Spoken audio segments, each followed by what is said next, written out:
Subscribe कीजिए हमारे channel को और बेल आइकन को दबाइए हमारी लेटेस्ट वीडियो सबसे पहले।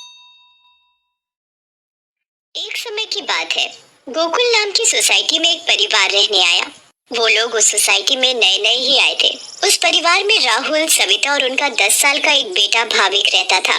जैसे ही भाविक सोसाइटी के गेट के बाहर तक पहुंचता है, तभी से ही अपने सवाल जवाब शुरू कर देता है। वाह पापा, ये कितनी सुंदर सोसाइटी है। क्या हम इसी सोसाइटी में रहेंगे? हाँ हाँ बेटा, हम लोग इसी सोसाइटी में रहेंगे। देखो तो हमारा भाविक कितना खुश नजर आ रहा है। अब तो मेरे यहाँ पर नए नए दोस्त बनेंगे, ना मजा आएगा। हाँ हाँ बेटा, बहुत मजा आएगा। चलो अब अंदर चलो। जैसे ही वो लोग सोसाइटी के अंदर कदम रखते हैं, तभी जोर जोर से हवा चलने लगती है और भाविक को कुछ अजीब सा महसूस होने लगता है। मम्मी देखो तो, हमारे आते ही ये कितनी जोरों से हवा चलने लगी है। मुझे कुछ अजीब सा भी लग रहा है। नहीं बेटा, ये बस तुम्हारा वहम होगा। बच्चा समझकर सविता भाविक की बात को नजरअंदाज कर देती है। वो लोग अपने फ्लैट पर पहुंचते हैं। चलो चलो, अब आप दोनों जल्दी से फ्रेश हो जाओ, सोने का समय हो गया है। हाँ, क्योंकि कल मुझे इंटरव्यू के लिए भी जाना है। भाविक, राहुल और सविता कमरे में जाकर सो जाते हैं। ऐसे ही चलते चलते उन्हें 1 महीना बीत जाता है। एक दिन राहुल का बॉस उसे ऑफिस के काम से सूरत जाने को कहता है। ये तो कितनी अच्छी खबर है। मैं ये बात सोसाइटी जाकर सविता और भाविक को बताऊंगा, तो वो दोनों भी बहुत खुश हो जाएंगे। राहुल घर जाकर ये बात सविता और भाविक को बताता है। सविता, ओ सविता, कहाँ हो तुम? तुम्हें एक खुशखबरी देनी है। अरे हाँ हाँ, क्या हुआ? इतना क्यों चिल्ला रहे हैं आप? हाँ पापा, क्या हुआ? आप इतने खुश क्यों नजर आ रहे हो? अरे खुश ना हो तो क्या करूं, बात ही ऐसी है। अब आप बताएंगे भी, क्या बात है? मुझे मेरी नौकरी की तरफ से सूरत ले जा रहे हैं। बहुत बड़ा प्रोजेक्ट है।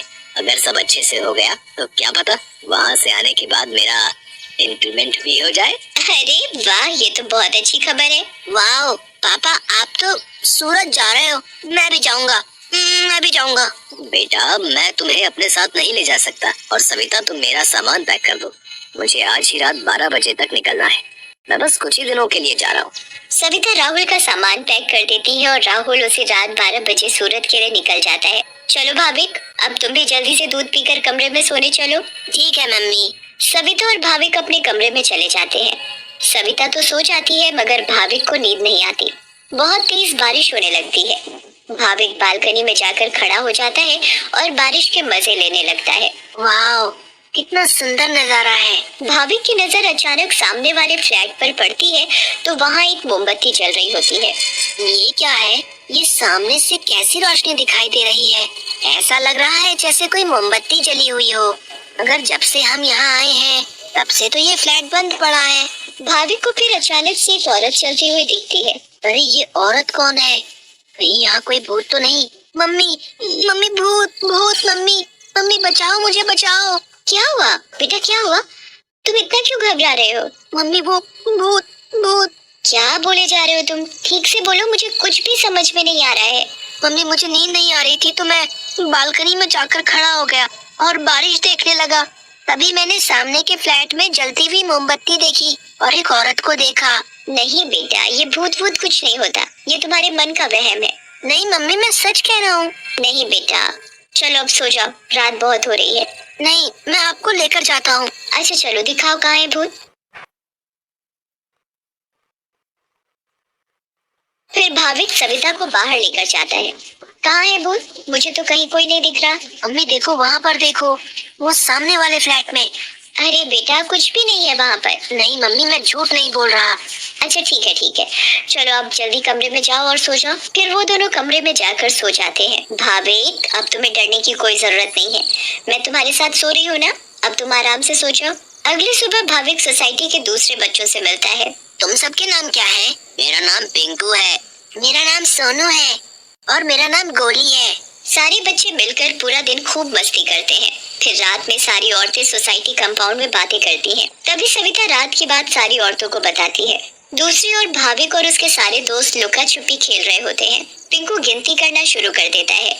तभी सारे बच्चे इधर उधर छिप जाते हैं, मगर भाविक खेल खेल में अपने फ्लैट के सामने वाले फ्लैट के दरवाजे तक पहुंच जाता है। उसे ये पता नहीं होता कि ये वही फ्लैट है जिसमें कल रात उसने एक औरत को जलती हुई मोमबत्ती के साथ देखा था।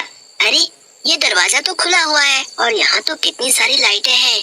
चलो अब मैं जल्दी से इस घर में छिप जाता हूँ, ताकि मुझे कोई ढूंढ ही ना पाए। वो जगह ठीक है, मैं उस कमरे में जाकर छिप जाता हूँ। भाविक जैसे ही उस फ्लैट के कमरे की ओर जाने लगता है, वैसे ही बाहर की सारी लाइट्स लुप लुप होने लगती हैं। ये क्या हो रहा है यहाँ पर? अचानक ये लाइटें लुप लुप कैसे होने लगी? भाविक इधर उधर देखने लगता है, तभी भाविक की नजर दरवाजे के ऊपर पड़ती है। ये दरवाजे के ऊपर क्या लिखा हुआ है? मम्मी, मम्मी बचाओ बचाओ। भाविक चिल्लाते हुए सोसाइटी कंपाउंड में जा पहुंचता है। अरे, ये आवाज तो भाविक की लग रही है। ये तो भाविक की आवाज है। भाविक की आवाज सुनकर सारी औरतें और आदमी कंपाउंड में जमा हो जाते हैं। तभी वो देखते हैं कि सामने से भाविक भागते भागते चला आ रहा है। मम्मी, मम्मी, वहाँ सच में वहाँ भूत है। क्या हुआ बेटा भाविक? हाँ बेटा, क्या हुआ? तुम इतने घबराए हुए क्यों लग रहे हो? हाँ बेटा, कुछ तो बताओ। कहीं तुमने फिर से सामने वाले फ्लैट में भूत तो नहीं देख लिया? भूत? भूत? कहाँ है भूत? मैं छुपने के लिए एक फ्लैट में चला गया, क्योंकि उसका दरवाजा खुला हुआ था। मैंने वहाँ लिखा देखा। क्या लिखा देखा और कहाँ देखा? कि यहाँ से चले जाओ, वरना मैं तुम्हें मार दूंगी। चलो बेटा, तुम हमें वहाँ लेकर चलो। हाँ हाँ, चलो अंकल, मैं आपको वहाँ लेकर चलता हूँ, आप खुद ही देख लेना। भाविक सभी लोगों को उस फ्लैट में लेकर जाता है। कहाँ लिखा है बेटा? अरे, यही तो लिखा था। चलो भाई, यहाँ तो कुछ भी नहीं है। बेटा भाविक, चलो अब चलो। सभी लोग भाविक को वहाँ से ले जाते हैं, मगर भाविक उस दरवाजे को देखते देखते चलता है। नहीं अंकल, मैं सच बोल रहा हूँ। हमें इस बच्चे की बात एक बार मान लेनी चाहिए और आज रात मिलकर सोसाइटी पर नजर रखनी चाहिए। हाँ, आप सही बोल रहे हो। क्या पता ये सब सच हो। तो ये तय रहा कि आज रात हमारे पति सोसाइटी की देखभाल करेंगे। उस रात 3 आदमी सोसाइटी के गेट पर खड़े रहकर सोसाइटी की देखभाल कर रहे थे। मुझे जरा बाथरूम जाना है, मैं बस अभी जाकर आता हूँ। हाँ हाँ ठीक है, तुम होकर आओ। क्या हुआ जी?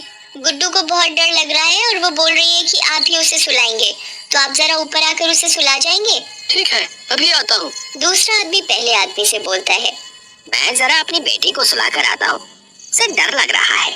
अब सोसाइटी के दरवाजे पर सिर्फ रमेश यानी तीसरा आदमी ही बचता है। कहाँ रह गए ये दोनों? वो आदमी इधर उधर घूमता रहता है और अब उसे भी अकेले डर लगने लगता है।